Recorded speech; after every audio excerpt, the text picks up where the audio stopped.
nós cantamos o hino 25 do hinário Hinos e Cânticos.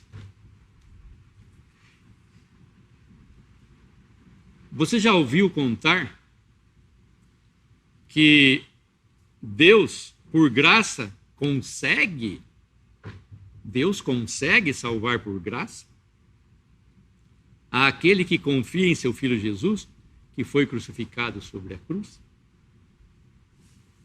Conta essa história que está sendo contada hoje aqui, que nós vamos falar do Evangelho, se o senhor permitir, que até que todos digam, não precisa contar para mim, porque eu já ouvi essa história, é o que fala o estribilho aqui, o coro. Até que todos digam, eu já ouvi, eu já criei, eu já conheço a graça de Deus, o que Deus fez por mim. Então, esse evangelho está sendo pregado, nós cantamos que Deus consegue salvar, e é por graça, pela morte e pelo sacrifício expiatório da pessoa do Senhor Jesus ali naquela cruz. Nós somos perfeitamente e plenamente salvos se nós crermos nessa mensagem do evangelho, não é? Deus consegue salvar. O pior dos pecadores, Deus tem o remédio que foi a cruz do Senhor Jesus, de uma vez por todas. Mas falando em você crê, né, que nós cantamos, que Deus consegue, o homem,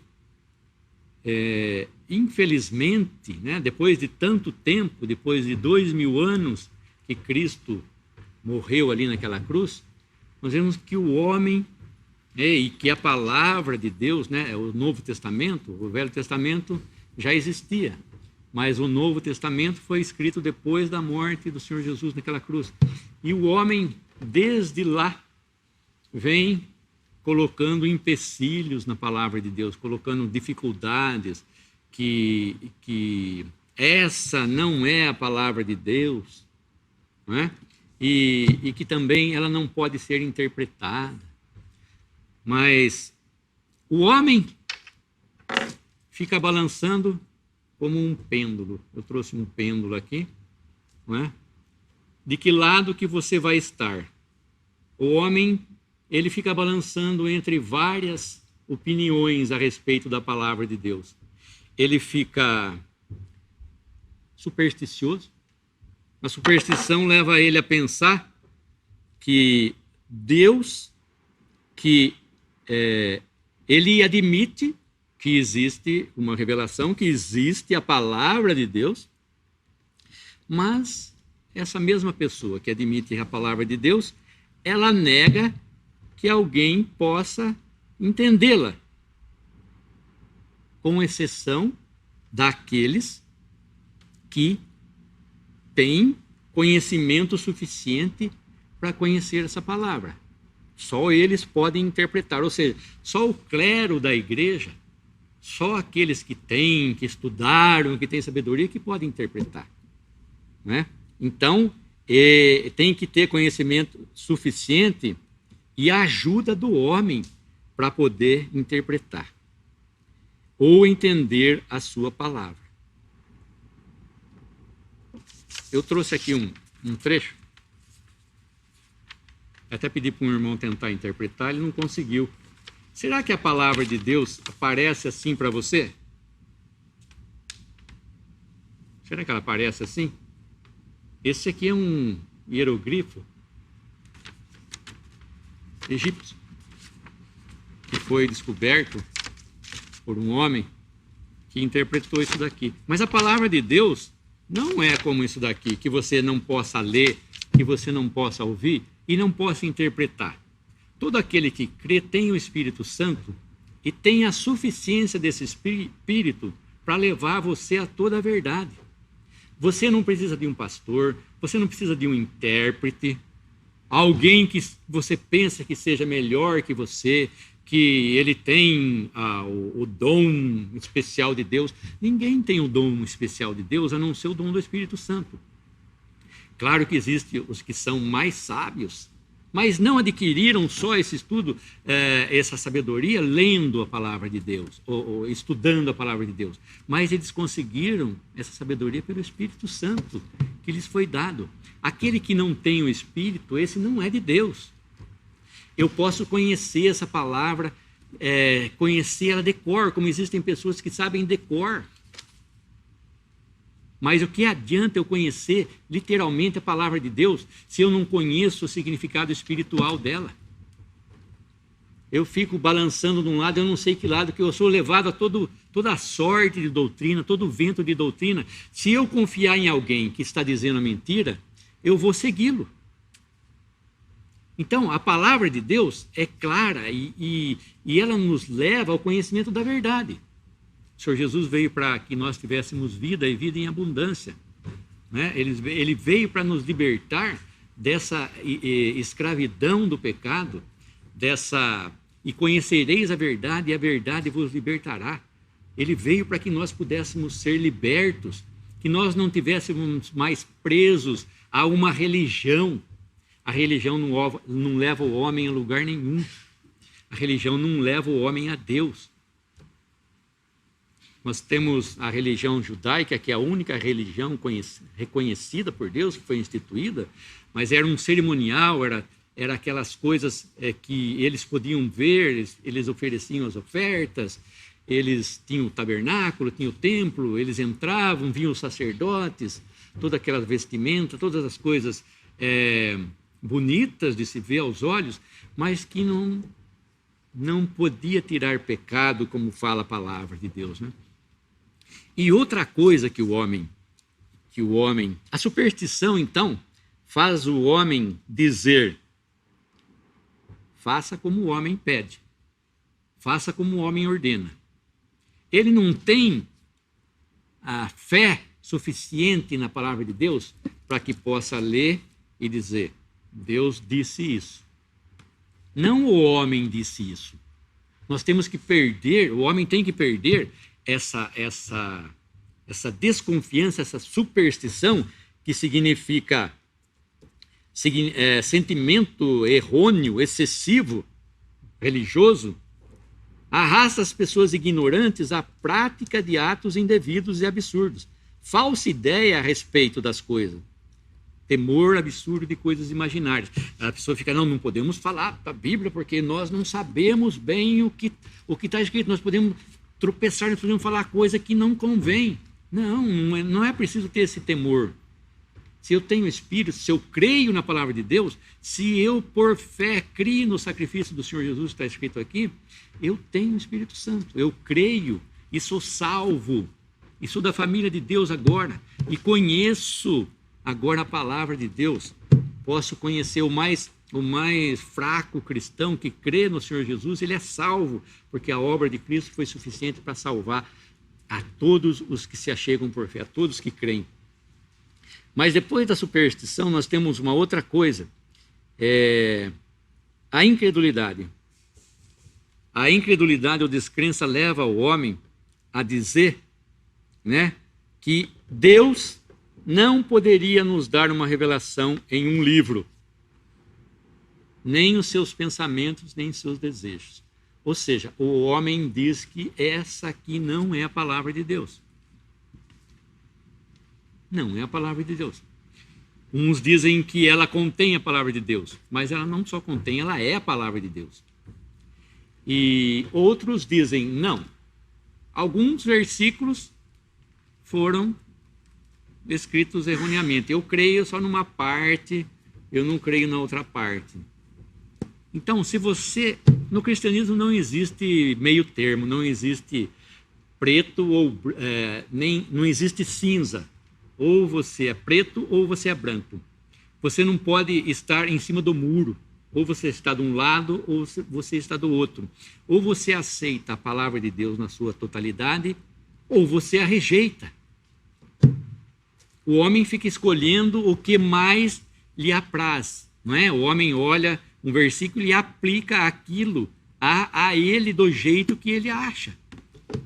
Uma doutrina, ele tira uma doutrina daqui, ele diz que é baseada na Bíblia, e é uma doutrina errônea, que muitos têm seguido. não é? Eles não dizem que eles não creem na palavra de Deus, que isso aqui não é a palavra de Deus, mas eles a usam, a utilizam para enganar a muitos.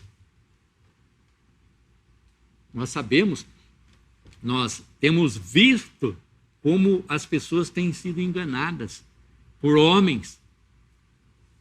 Por homens. E você é suficientemente capaz de interpretar a palavra de Deus, de crer na palavra de Deus. Não precisa de uma ajuda, não é? De alguém que se diz sábio. Não é? Nós temos que, a palavra de Deus nos dá a certeza das coisas. Nós não temos que desconfiar da palavra de Deus, desconfiarmos de Deus, porque se nós desconfiarmos da palavra de Deus, nós estamos desconfiando de Deus diretamente. Não tem como. A incredulidade diz, a Bíblia não é a palavra de Deus. Então a superstição diz, faça como o homem manda, ou seja, aqueles que dizem que conseguem interpretar a palavra. Aí você vai atrás desse homem e faz como ele manda, e outros dizem que a Bíblia não é a palavra de Deus. São dois grandes agentes nocivos, muito nocivos, que o diabo vem tentando colocar na atualidade. Desde sempre o diabo é inimigo número 1, não é, das coisas de Deus, e ele quer negar as coisas sagradas, as coisas, a divindade, ele quer negar a Deus, né, como soberano Senhor e Salvador. E depois dessas duas coisas ruins, o homem também é infiel. Existe o homem infiel, ou seja, o homem que não é cristão, são inimigos diretos do cristianismo, às vezes aplicado ao nome de ateus, aquele que não professa nenhuma crença religiosa. Ou ele tem uma rejeição violenta e total à palavra de Deus. Esse é o infiel que nós chamamos. O infiel diz, faça como você quiser. Faça da maneira que você achar que deve fazer. Você não tem que dar ouvidos a homens, você não tem que crer nesse livro, você tem que ter a sua própria vida e fazer do jeito que você achar melhor. Essa é negar totalmente, né, o cristianismo, negar a palavra de Deus, negar o conhecimento e negar a revelação divina. Isso que está aqui é uma revelação divina, escrito por homens, mas revelado através do Espírito Santo de Deus ao homem, para que ele escrevesse esse livro. Tem que haver obediência. Mas qual obediência que o homem tem que ter? A autoridade de Deus e só a ela. A autoridade de Deus e só a ela. Nós devemos ter obediência à palavra de Deus e o que está escrito aqui. Assim, a alma pode ser guardada da influência da infidelidade, incredulidade, da superstição. A fé diz, importa obedecer a Deus, e não aos homens, e não aos incrédulos, e não aos infiéis. Importa obedecer a Deus. A palavra diz que não, em Hebreus 4:13, e não há criatura alguma encoberta diante dele, antes, todas as coisas estão nuas e patentes aos olhos daquele com quem temos de tratar. Diante daquele, patente aos olhos daquele com quem nós temos de tratar. Queira o homem ou não, ele vai ter que tratar com Deus. Ele vai ter que comparecer na presença de Deus, vai ter que dar contas dele para Deus. Cada um. Você negar todas essas coisas que foi falada, você negar a palavra de Deus, não te dá ou não te tira, né, de comparecer, de ter que comparecer na presença de Deus. Não te dá esse direito. Você pode viver toda a sua vida do jeito que você quiser, você pode estar fazendo a vontade dos homens, você pode estar negando a Bíblia, você pode estar negando o cristianismo, mas você não vai conseguir fugir das mãos de Deus. O homem vai ter que dar contas para Deus. Mas eu estava pensando nisso porque existem muitos crentes, e nós temos falado muito com esses crentes, com essas pessoas que são realmente crentes, que conheceram o Senhor Jesus, que creram nessa obra, creram nesse sangue, né, que foi o perdão dos seus pecados, têm a vida eterna, só que eles vivem numa dúvida, nessa dúvida, muitos vivem na dúvida. Não têm fé simples em sua obra na cruz. São o quê?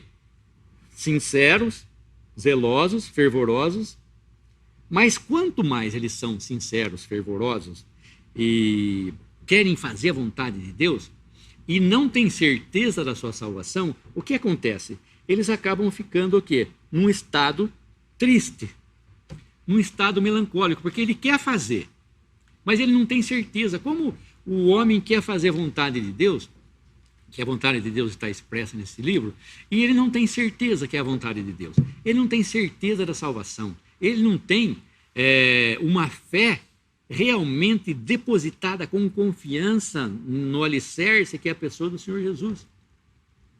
Então, cada vez que ele tenta lutar, cada vez que o homem tenta lutar, tentar fazer a sua própria vontade, ou seja, tentar agradar a Deus na sua carne, tentar fazer obras para poder dizer que está garantindo a sua salvação, quando Cristo já garantiu de uma maneira completa naquela cruz. Quanto mais ele tenta fazer isso, mais ele vê que ele não consegue. Porque as pessoas têm uma doutrina que diz, se você pecar, você vai para o inferno. Não. Mesmo depois de ter recebido o conhecimento da salvação, se você for salvo e pecar, dependendo do seu pecado, você vai para o inferno. Não existe isso. A obra de Cristo salvou você de todo, salvou você da condenação eterna. Então, se você está aí patinando entre vários pensamentos e não coloca uma fé no que o Senhor Jesus diz, quem crê em mim tem a vida eterna e não entrará em condenação, mas passou da morte para a vida. Se você crê simplesmente nessas palavras, você está salvo e não precisa se mexer, não precisa fazer nada. As pessoas ficam falando que nós estamos ensinando que o homem não precisa fazer nada para ser salvo. E é verdade, o homem não precisa fazer nada para ser salvo, porque Cristo já fez tudo o que devia ter feito naquela cruz. Tudo que você fizer, tentar querer fazer a mais naquela obra, é sair, é um exemplo que nós damos aqui, é sair ao meio-dia com uma vela e dizer que você está com aquela vela ajudando a iluminar mais aquele lugar, porque aquele lugar vai ficar mais claro. Como que se o brilho do sol não bastasse. Então você vai com uma vela no meio da rua, você pergunta, o que você está fazendo? Estou iluminando, deixando o dia mais claro. Não adianta alguma coisa? Adianta você querer acrescentar alguma coisa à obra que Jesus já fez?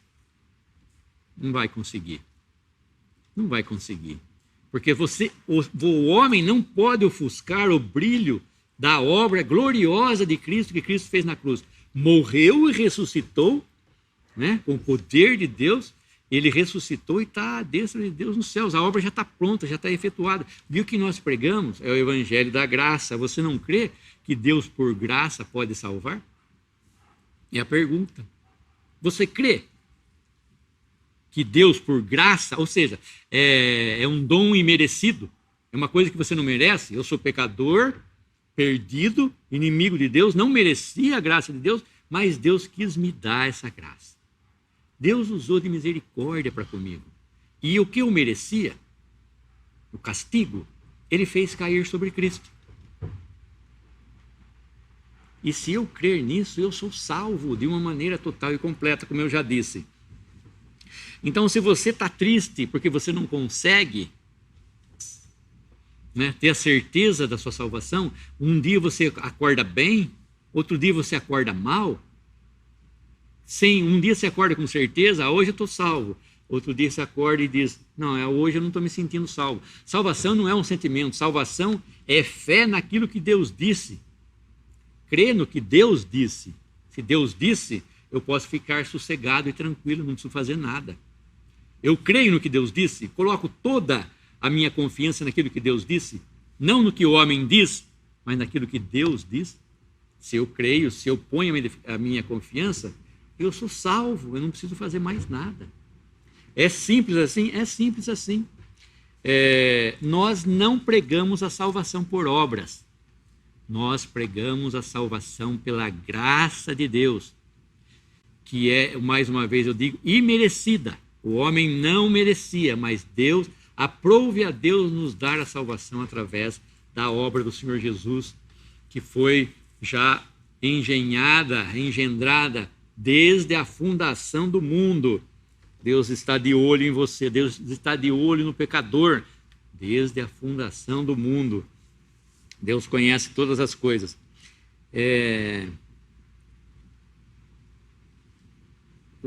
Nós temos...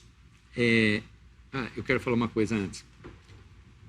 Quando você pensar nisso que eu estou falando, você pensa nisso que eu estou falando e vai pensar no perdão dos seus pecados. Porque existem pessoas que não têm certeza do perdão total dos seus pecados.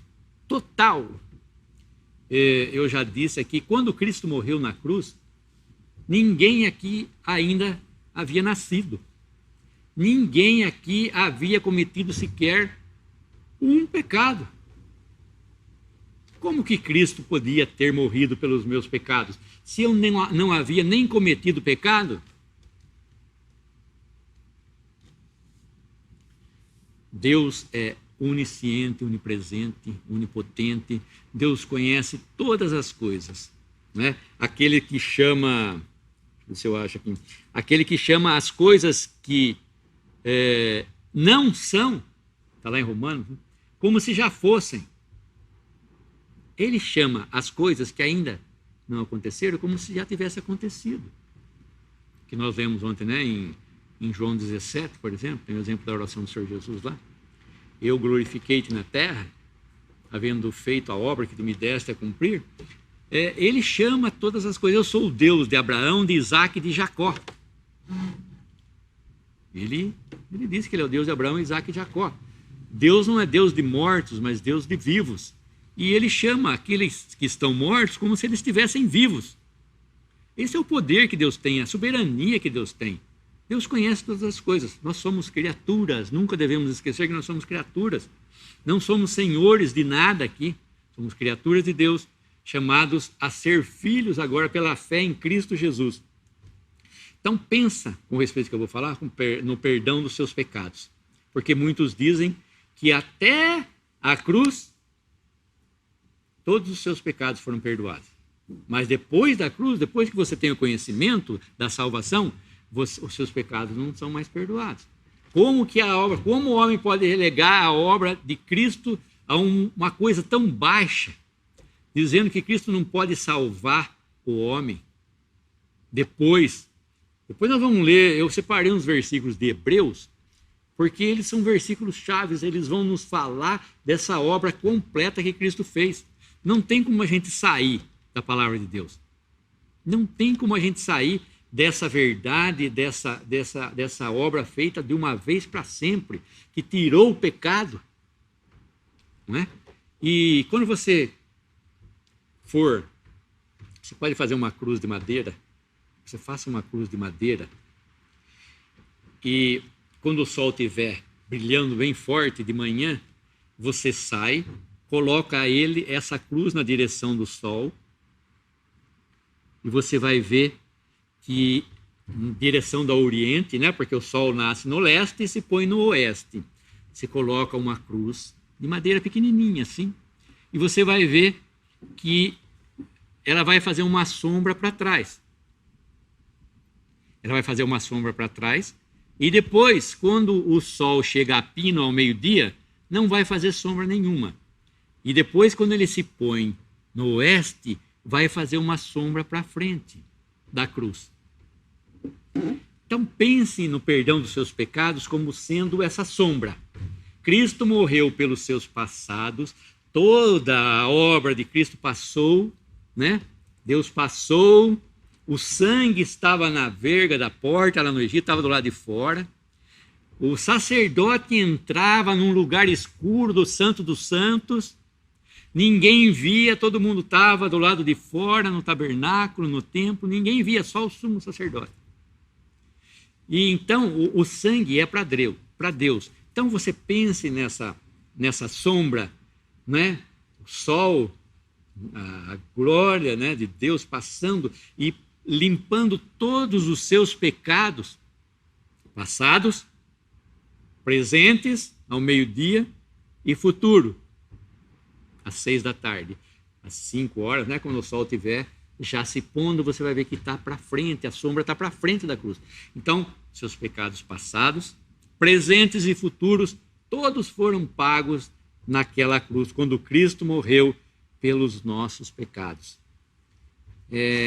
Nós vemos no Velho Testamento, nós não podemos desligar uma coisa da outra. Nós não podemos desligar o Velho Testamento do Novo Testamento, porque o Velho Testamento apontava para o Novo, e o Novo aponta para Cristo, aponta para o Velho e fala-nos de Cristo, está falando de Cristo.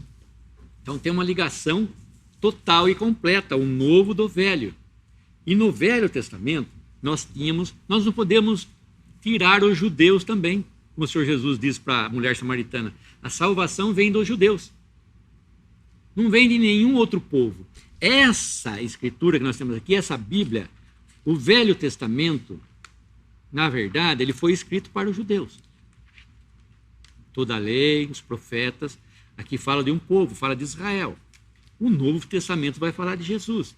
Mas depois nós vamos ver que tem uma conexão forte, muito grande, total, com o Velho Testamento, o Novo Testamento, que é o Senhor Jesus. Porque ele diz, né, que tudo se cumpriu, que estava escrito nos Salmos, na lei, nos profetas, a respeito dele. Né, nessa palavra aqui. E se a gente olhar para toda essa religião judaica, nós vamos ver que ele era uma religião de cerimonial, tinha coisas, como eu já disse, que eles tinham que fazer, eles tinham que pegar um animal, que é figura de uma pessoa inocente, que era uma figura de Cristo, e tinha que sacrificar esse animal, e tinha que apresentar esse sangue diante de Deus no Santo dos Santos, porque a palavra diz que em Êxodo 25, 22, e ali virei a ti e falarei contigo. Deus está falando para Moisés aqui, ó, de cima do propiciatório, do meio dos 2 querubins, que estão sobre a arca do testemunho, tudo o que eu te ordenar para os filhos de Israel. Eu virei e falarei contigo. Deus falou para Moisés. Aonde que ele falava? Lá dentro, no Santo dos Santos, né, onde a arca estava e o propiciatório estava ali, e o sumo sacerdote entrava não sem sangue, colocava sangue em cima do propiciatório e borrifava sangue diante do propiciatório, para que ele pudesse expiar pecados.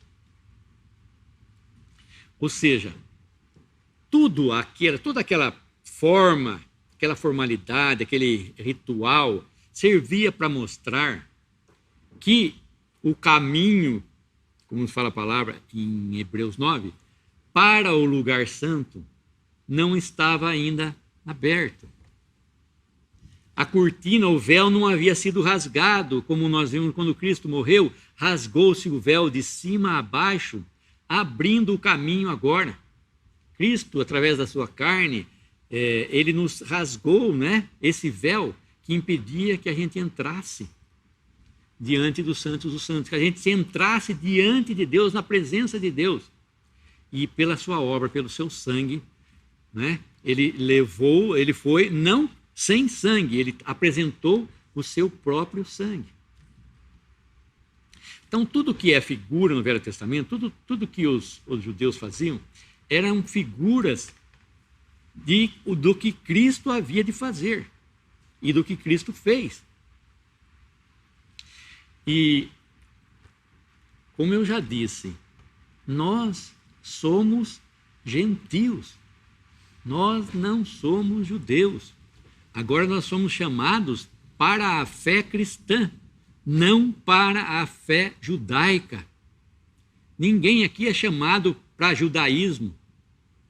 Nós não chamamos ninguém para o judaísmo, nem uma mescla entre cristianismo e judaísmo, mas nós chamamos para uma coisa viva, uma coisa que não está morta, uma coisa que tinha que ser repetida todos os anos, porque mostra que era imperfeita.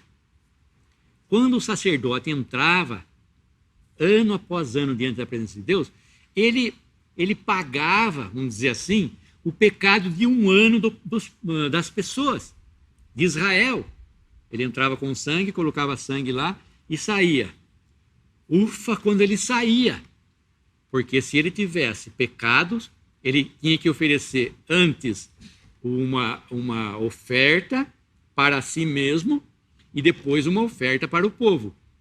E ai dele se ele não tivesse puro, santo, na presença de Deus. Ele morria ali, porque com Deus não se brinca. Como um irmão falou, né? O Velho Testamento era um horror, mas no Novo Testamento todo o horror caiu sobre Cristo. Nós não temos mais horror, não é o Monte Sinai, né, que fumegava, e o homem não podia nem tocar o monte. É agora Cristo. É a vida, são coisas vivas agora. Cristo é a nossa vida.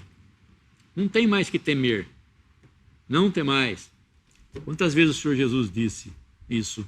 Não temais, para os apóstolos, para os discípulos. E eu queria ler aqui, eu separei todos os versículos, para que não fique nenhuma dúvida, para qualquer um que ainda tenha dúvida com respeito aos seus pecados, com respeito à sua salvação, com respeito à obra que Cristo fez, que ele não precisa fazer mais nada, porque tudo que tinha que se fazer, Cristo fez. Cristo é mais excelente do que qualquer coisa que você possa pensar, de qualquer coisa que você possa tentar e querer fazer. Cristo é mais excelente. Você não pode tirar a excelência de Cristo. Você não pode tirar a glória de Cristo. Ou você vai ofuscar a glória, a excelência. Você não é excelente.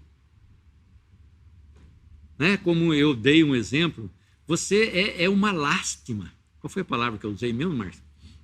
Quando o seu patrão fala com você, vamos dar um exemplo para você. O homem é tão ruim, mas tão ruim, que era como se ele trabalhasse numa empresa. E o patrão dele chegasse, e quem gosta de ouvir isso? Quem gosta de ouvir de um patrão que chama um empregado e diz para ele assim, na cara dura, é o que Deus faz. Deus fala para o homem na cara dura. Diz para ele assim, olha, vou mandar você embora porque você é uma pessoa imprestável. Eu me arrependi de ter contratado você para trabalhar na minha empresa. Você só me deu prejuízo. Imagina como esse funcionário ficaria se ele ouvisse essas palavras do seu patrão. Arrasado. Isso arrasa o homem. É o que o homem precisa. O homem precisa ser arrasado. Porque a palavra de Deus está falando com o homem que todos pecaram e destituídos estão da glória de Deus. E se chegar à presença de Deus, todos se extraviaram e a uma se fizeram inúteis. Não há ninguém que faça o bem, não há ninguém que busque, não há nenhum sequer. Nem você que está ouvindo aí, nem você que está vendo aqui, ó. Você não é justo, não existe um justo. E esse patrão falou para esse homem. E Deus diz assim para o homem, na cara dura, que você não é justo, você é pecador, você é inimigo. Né? A carne não serve para nada. Né? Quando Deus fez o homem lá e veio o dilúvio, né? Deus se entristeceu, Deus se arrependeu de haver feito o homem. Mas esse homem, que o seu patrão o chamou e disse todas essas verdades para ele, vai dizer o seguinte para ele: olha, eu tenho uma outra empresa e vou colocar você nessa empresa e tenho a certeza absoluta que você vai se dar muito bem lá. Puxa, que nova de grande alegria essa! Eu fui dispensado, mas eu vou ser contratado numa outra empresa. Ele está me elogiando. Essa nova empresa é o Espírito Santo que Deus nos dá, que nós ganhamos, que Ele não vai nos dispensar mais, Ele não vai dizer mais que nós não servimos para nada, porque agora nós fomos trazidos à família de Deus, nós somos filhos agora. Nós estamos nessa empresa e não temos que ter medo desse patrão, que um dia ele vai nos chamar, que Deus vai nos chamar e vai dizer que nós só damos despesa, nós só damos prejuízo. Não. Já foi o tempo. Cristo, de uma vez para sempre, já fez toda a obra, já nos deu toda essa bondade, essa misericórdia, essa graça e nos colocou na sua presença como seres, né, em Cristo Jesus. Fomos, como é que fala a palavra lá em Efésios? Feituras suas, mas fomos bem vistos em Cristo, no amado, né? Nós somos bem vistos, Deus nos vê em Cristo. Deus nos fez agradáveis em si, a si no amado, em Cristo. Deus nos fez agradáveis em Cristo, porque Ele não olha mais para mim, Ele olha a obra que Cristo fez. Não é? E como Cristo fez, agora eu tenho esse direito, eu creio nessa obra. Mas eu separei algumas palavras lá em Hebreus, não vai dar para a gente ler o capítulo 9, porque vai ficar muita coisa. Em Hebreus diz a seguinte palavra: cada ano, uma vez, nunca e para sempre. Cada ano, uma vez, nunca e para sempre. Esse é o que está escrito na palavra. Isso que nós temos que crer, porque está escrito, Deus deixou escrito. A palavra está escrita. Depois, eu pediria que, se alguém na sua casa pudesse ler o capítulo 9 de Hebreus. Em Hebreus 9, 25, diz o seguinte: nem também para si mesmo se oferecer muitas vezes, está falando a respeito de Cristo, como o sumo sacerdote cada ano entra no santuário com sangue alheio, ou seja, ele entrava não com o seu próprio sangue, ele matava a oferta lá, depois que a oferta era morta no altar, ele pegava o sangue, né, trazia numa vasilha e levava lá no Santos dos Santos e apresentava a Deus. Então, cada ano o sacerdote tinha que fazer isso daí. Oferecer muitas vezes cada ano. E com sangue que não era dele, era do animal.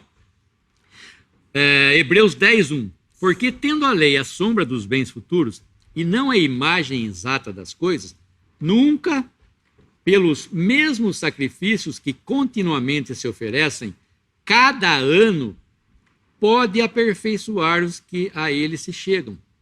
Nunca os sacrifícios que eram oferecidos cada ano podia aperfeiçoar para sempre, porque todo ano o sumo sacerdote tinha que fazer o mesmo ritual, a mesma coisa exata, entrar na presença de Deus para que pudesse os pecados que foram cometidos no ano anterior àquele dia fossem, né, expiados. Então, um judeu, quando via o sacerdote sair do santuário, sair do templo, depois do dia da expiação, nesse dia da expiação, podia falar: ufa, o sacerdote saiu, terminou de fazer o sacrifício que ele tinha que fazer lá. foi aceito e está vivo. Bom, agora eu vou sair limpinho, zerinho, meus pecados zerados, vou poder começar o dia da manhã com os meus pecados zerados. Mas esse judeu, esse próprio judeu, ou esse sacerdote, chegava no outro dia e cometia pecado. E daí? Ia juntando, até que no ano seguinte o sumo sacerdote entrasse, matasse um animal inocente, tomasse o seu sangue e entrasse diante de Deus no propiciatório. Então tinha que esperar. Então no meio do ano já estava assim, com a minha balança de pecado já estava caindo toda de um lado, né? E eu tinha que aguardar o dia da expiação. Aí no próximo dia eu saía tranquilo. Tudo bem. Então por que ficava esse vai e vem? E tira pecado, e comete pecado, e tira pecado, e volta o pecado, e tira o pecado, e faz sacrifício, e aparece diante de Deus? Mostrava imperfeição, porque a palavra nos fala que isso não poderia aperfeiçoar os que a ele se chegam. Hebreus 10, 3. Neste sacrifício, porém, cada ano se faz comemoração de pecados. Ou seja, se lembrava pecados. Era o dia da expiação. Cada ano se lembrava do pecado. Não adiantava tentar esquecer o pecado, porque Deus fazia lembrar, é o dia da expiação. E aí se não fizesse, se o homem não fizesse. A palavra uma vez. Peço que aqueles que têm dúvida quanto à obra de Cristo, nesses versículos. Romanos 6,10. Pois quanto a ter morrido, de uma vez, ou de uma vez para sempre, morreu para o pecado, mas quanto a viver, vive para Deus. Está nos falando de Cristo, Romanos 6,10. Hebreus 7, 27. Que necessitasse como sumos sacerdotes de oferecer cada dia sacrifícios, primeiramente por seus próprios pecados e depois pelos do povo. Porque isto fez ele, ou seja, Jesus fez, uma vez, oferecendo-se a si mesmo. Não era com sangue alheio, não era com sangue de uma vítima qualquer, era o sangue sem mancha e sem mácula, de um cordeiro, não é? Que era o Senhor Jesus. Ele próprio entrou com o seu próprio corpo para oferecer um sacrifício diante de Deus, oferecendo-se a si mesmo. Oferecendo-se a si mesmo. Não era não era sangue, como eu já disse, de touros e de bodes, como vai dizer aqui. Hebreus 9, 7. Mas no segundo, que é o Santo dos Santos, só o sumo sacerdote entrava uma vez no ano, não sem sangue, que oferecia por si mesmo e pelas culpas do povo. Hebreus 9, 12. Nem por sangue de bodes e bezerros, mas com o seu próprio sangue entrou uma vez no santuário, havendo efetuado uma eterna redenção. Eterna redenção. Essa palavra eterna, será que nós sabemos o que significa eterna? É que não tem fim. O cordeiro que, como havendo sido morto, que nos fala lá em Apocalipse, cordeiro que foi morto, o cordeiro que foi morto desde a fundação do mundo, que vivo e fui morto e reviveu. Nos fala lá em Apocalipse esses versículos. Ele foi morto. Deus já tinha, desde a fundação do mundo, e nós vemos em todas as escrituras do Velho Testamento, quando Abel trouxe a sua oferta, depois em Êxodo, quando o cordeiro é sacrificado, que o sangue é passado na porta, que Deus já estava sinalizando para eles que precisava de sangue. A expiação ia ser feita através do sangue. E Deus exigia o sangue, porque o sangue é a vida da alma. Sem sangue não há expiação de pecados. Então, eles já conheciam isso. Já sabiam que era pelo sangue. E nós, que cremos no Senhor Jesus, nós tivemos que aceitar esse sangue de Cristo como sendo oferecido diante de Deus por nós, por cada um que crê. mas é de uma forma eficaz e de uma vez para sempre, como nós lemos.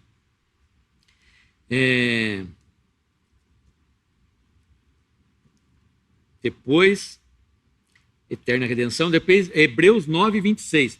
De outra maneira, necessário lhe for padecer muitas vezes desde a fundação do mundo, mas agora, na consumação dos séculos, uma vez se manifestou para aniquilar o pecado pelo sacrifício de si mesmo.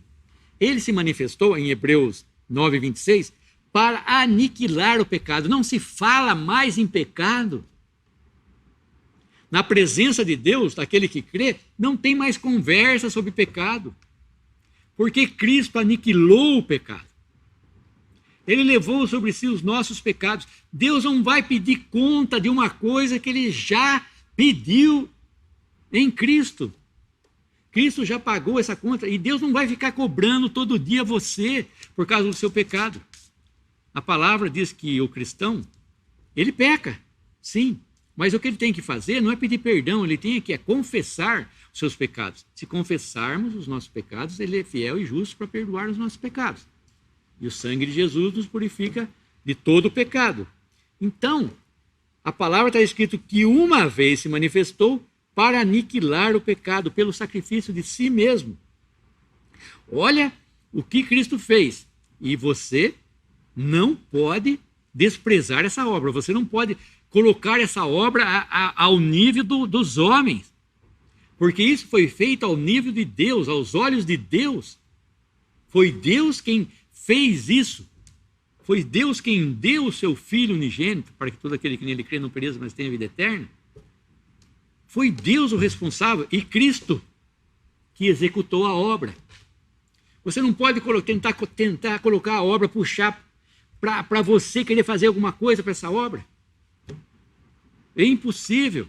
Você não vai conseguir. Você vai ficar cada vez mais melancólico, cada vez mais depressivo, se você tentar se salvar a si mesmo. Você não vai conseguir. Ou se você já conhece a salvação, você tem que crer, depositar confiança total em Deus. Assim também Cristo, oferecendo-se uma vez para tirar os pecados de muitos, aparecerá segunda vez sem pecado aos que o esperam para a salvação. Hebreus 10, 2. De outra maneira, teriam deixado de se oferecer, porque purificados uma vez os ministrantes, nunca mais teriam consciência de pecado. Se aquilo que o sumo sacerdote fazia, os sacerdotes faziam, matando aqueles animais inocentes, fosse o suficiente para tirar pecado, não se faria mais necessário que todo ano se repetisse aquele ritual. É o que o escritor de Hebreus está dizendo aqui. Se os ministrantes, aqueles sacerdotes, aqueles que ministravam essa obra, fossem purificados por aqueles sacrifícios que eles faziam, se valesse aquilo, nunca mais eles teriam consciência do pecado. Mas Deus fala que todo ano ele tinha que entrar lá. Ele tinha que lembrar os pecados daquele ano anterior. Mas em Cristo, o pecado, ele levou todos os nossos pecados. Não ficou nenhum para trás que você pudesse tentar ter o cuidado de tirar ele, porque você não conseguiria. Porque pelo pecado de um homem veio a morte no mundo. Né? Um pecado bastou para trazer a morte no mundo. Hebreus 10, 10. Na qual vontade temos sido santificados pela oferta do corpo de Jesus Cristo feita uma vez. Então, Cristo não vem para morrer de novo pelos pecados do homem. Cristo não vem de novo para morrer pelos pecados que você cometeu hoje. E Cristo não vem para morrer pelos pecados que você vai cometer amanhã ou no resto da sua vida. Cristo morreu uma vez para sempre pelos seus pecados. Quando você nem ainda tinha cometido nenhum deles. Mas ele conhecia todos os seus pecados. Deus conhecia todos os seus pecados. Deus conhece todas as coisas. Como que ele podia ter feito essa obra incompleta? Como ele poderia ter deixado de colocar em Cristo um só dos seus pecados? Se você crê, você é salvo. Você tem o perdão total dos pecados. Em 1 Pedro 3,18, porque também Cristo padeceu uma vez pelos pecados, o justo pelos injustos, para levar-nos a Deus, mortificado na verdade na carne, mas vivificado pelo Espírito.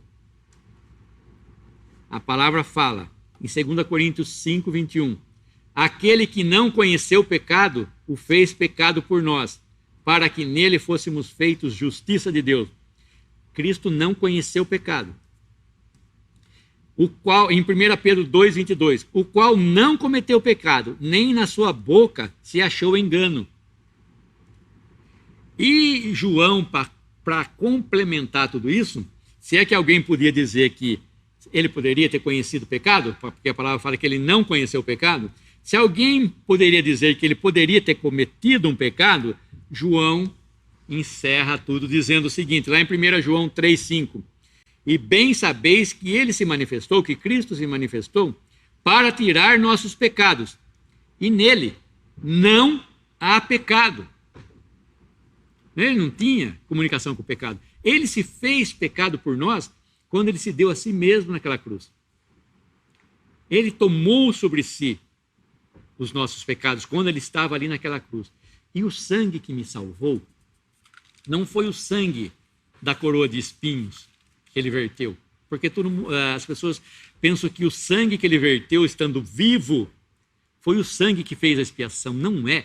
O sangue que o sacerdote entrava era o sangue de um animal morto. O animal tinha que morrer. E Cristo deu a sua vida quando ele diz, Pai, nas tuas mãos entrego o meu espírito. E está consumado. Quando ele disse isso, ele deu a sua vida. Ninguém matou ele. E ninguém poderia matá-lo. Ele não poderia morrer. Mas ele deu a sua vida. E o soldado vem depois para ter a certeza de que ele estava morto, furou o seu lado com uma lança. E desse lado, desse Cristo morto, saiu sangue e água. A água que nos purifica e o sangue que nos limpa de todo o pecado. Depois nós temos a palavra nunca também lá em Hebreus. Porque, Hebreus 8, 7. Porque se aquele primeiro, ou seja, todas aquelas coisas que era feito para a expiação do pecado o sacerdote fazia, fora irrepreensível, nunca se teria buscado lugar para o segundo. Ou seja, se aquilo que foi feito lá, que os judeus faziam, aquela religião cerimonial, tudo, se tivesse resolvido o caso, não se teria buscado um lugar para uma segunda, ou seja, Cristo não precisava vir. Se o pecado pudesse ser tirado daquela forma, Cristo não teria necessidade de Cristo ter vindo. Não haveria necessidade para um segundo. Hebreus 10, 1. Porque tendo a lei a sombra dos bens futuros, como já disse, e não a imagem exata das coisas, nunca, não é? Pode aperfeiçoar os que a ele se chegam. Hebreus 10, 2. De outra maneira teriam deixado de oferecer, porque purificados uma vez os ministrantes, como já disse, nunca mais teriam consciência do pecado. Hebreus 10, 11. E assim todo sacerdote aparece cada dia ministrando e oferecendo muitas vezes os mesmos sacrifícios que nunca podem tirar pecados. Nunca podem. A palavra fala que nunca. Aquilo era uma figura de como os pecados o pecado e os pecados haviam de ser tirados. Era só uma figura. Cristo, desde o início, desde a criação, até a vinda de Cristo, até a morte de Cristo, prefigurava todas as coisas. Ele usava de figuras. E quando veio Cristo, veio o real, veio o antítipo. Veio aquele que realmente era. Aquele que tudo que foi falado, tudo que foi escrito, era a respeito dele. Quando ele veio, ele encerrou, ele trouxe o homem para a nova criação. Se alguém está em Cristo, é nova criatura, nova criação. Eis que tudo se fez novo. Quando alguém crê, é nova criação, não é melhorando as coisas antigas, melhorando o sistema judaico, fazendo um sistema religioso novo. Não. Ele foi o cabeça, ele é o cabeça da nova criação, Cristo, para sempre.